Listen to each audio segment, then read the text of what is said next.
दोस्तों पिछले वीडियो में हम लोगों ने बात किया था कि सेंट्रल यूनिवर्सिटी ऑफ केरला की तरफ से रजिस्ट्रेशन का प्रोसेस 22 तारीख से यानी आज के डेट से शुरू कर दिया जाना है। तो आज से आप रजिस्ट्रेशन कर सकते हो, ठीक है। इसके ऊपर मैंने वीडियो बनाया था। अब तक हम लोग अनऑफिशियली डॉक्यूमेंट्स के रिगार्डिंग बात करते आए हैं कि कौन कौन से डॉक्यूमेंट्स लगने हैं, नहीं लगने, ये सारी चीज़ें, ठीक है। सो बेसिकली इस वीडियो में मैं आपसे ऑफिशियली बात करने जा रहा हूँ कि कौन कौन से डॉक्यूमेंट्स आपके लगने हैं, और इस वीडियो को देखने के बाद आपको एक आइडिया मिलेगा कि आपको कौन कौन डॉक्यूमेंट लगाना है। दूसरी बात, ये सेंट्रल यूनिवर्सिटी ऑफ ये केरला की बात हो रही है, लेकिन ये सभी सेंट्रल यूनिवर्सिटीज़ के लिए आप एप्लीकेबल मान सकते हो। सबके लिए लगभग लगभग यही डॉक्यूमेंट्स लगने हैं, ठीक है। सो जैसे ही आप सेंट्रल यूनिवर्सिटी ऑफ केरला की ऑफिशियल वेबसाइट पर जाओगे तो आपको नीचे की तरफ जाना है, और ये जो आपको दिख रहा है ये पूरा दस्तावेज डाउनलोड करने के लिए यहाँ क्लिक करें। इस पर आपको क्लिक करना है, डॉक्यूमेंट वाले नोटिस को क्लिक करने के बाद, ठीक है। तो इसके बाद में आपको एक पीडीएफ फाइल खुल के आ जाएगी, ठीक। तो उसके बाद में आपको ये फाइल खुल के आएगा, ठीक है। अब यहाँ से आपको डॉक्यूमेंट्स के बारे में मैं बता दे रहा हूँ, समझा दे रहा हूँ किसको किसको क्या लगना है, नहीं लगना है, ठीक है। सबसे पहली बात ये, यहाँ आप देख सकते हो कि all the perspective candidates are advised to keep ready with good quality scanned copy jpg pdf format size not exceeding 500 kb for each document of the following documents as applicable for uploading during the online registration process, ठीक है। तो इस sentence से आपको ये समझ में आ चुका है कि आपके जो भी डॉक्यूमेंट्स हैं वो आज ही अपलोड करने हैं, यानी आज से लेकर 2 नवंबर के बीच में जब भी आप रजिस्ट्रेशन करोगे तो रजिस्ट्रेशन के टाइम पर ही आपको आपके डॉक्यूमेंट्स अपलोड करने हैं। याद रखना, ये ध्यान देने वाली बात है कि आप जो भी डॉक्यूमेंट्स अपलोड करोगे, चाहे वो पीडीएफ फॉर्मेट हो या जेपीजी फॉर्मेट हो, जिस फॉर्मेट में भी वो लोग कहेंगे, तो वहाँ पर आपको क्वालिटी अच्छी होनी चाहिए। इस चीज़ का हमेशा ध्यान रखना।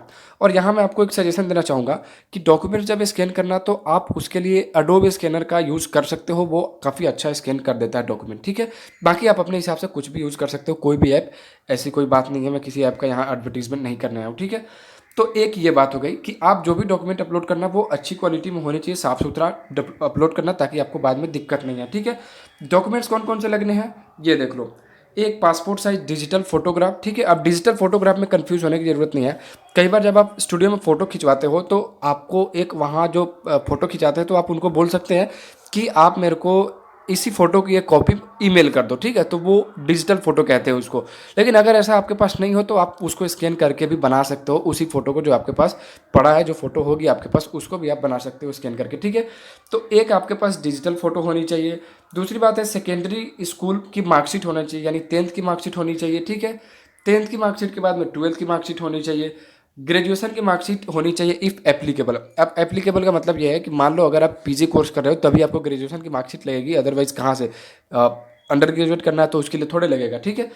उसके बाद में बात आती है 6 नंबर पॉइंट है, 5 नंबर पॉइंट है कि ग्रेजुएशन डिग्री सर्टिफिकेट, आपके पास जो भी ग्रेजुएशन की डिग्री है वो होना चाहिए।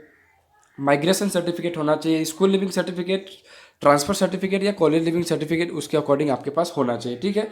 कास्ट सर्टिफिकेट, मान लो आपने SC ST OBC या नॉन क्रीमी लेयर जो है कैटेगरी के अंडर में अप्लाई करा है या EWS अप्लाई करा है, तो इसकी जो है वो आपके पास सर्टिफिकेट होनी चाहिए, ठीक है। इसके अलावा PWD की बात आ रही है, ठीक। PWD के कैटेगरी के अंडर में अगर आपने अप्लाई किया है PWD से तो आपके पास उसका भी एक सर्टिफिकेट होना चाहिए, ठीक है। 10 नंबर जो है point, certificate of Kashmiri migration, Kashmiri Pandit, Kashmiri Hindu. So basically जो कश्मीरी माइग्रेंट्स के लिए अप्लाई किया था, जिन लोगों ने भी एप्लीकेशन भरते समय, उनको ये लगाना है। बाकी ज़्यादातर लोग शायद नहीं होंगे तो उनको ये नहीं लगाना है। बाकी जिन लोगों ने भी कश्मीरी माइग्रेंट के अंडर में अप्लाई किया था तो उनको एक सर्टिफिकेट की ज़रूरत पड़ेगी वहाँ। इसके अलावा certificate as proof of ward of defence category if applicable.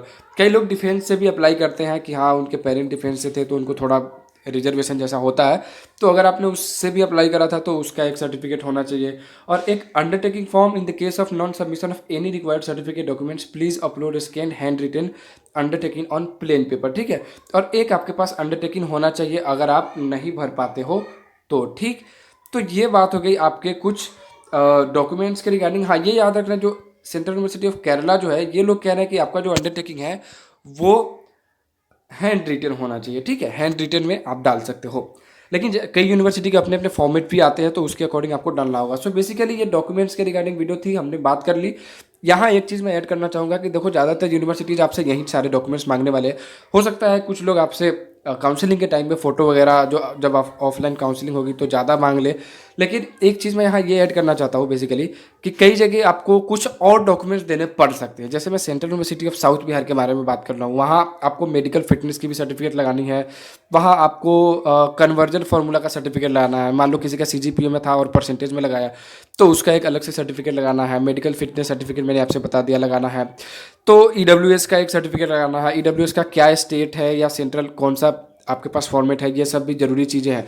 तो इसके ऊपर मैंने एक अलग से सेपरेट वीडियो बनाया था जिसमें मैंने बताया था कि कैसे ईडब्ल्यूएस बनवा सकते हैं, सेंट्रल कैसे बनाया जाता है, या फिर फिटनेस सर्टिफिकेट कैसे बनता है। ये सारी चीज़ें मैं ऑलरेडी बात कर चुका हूँ। तो आप चाहो तो उस वीडियो को देख लेना, मैं यहाँ नीचे डिस्क्रिप्शन में लिंक दे दे रहा हूँ, ठीक है।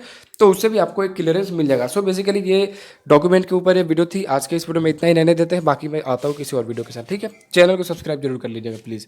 Thank you.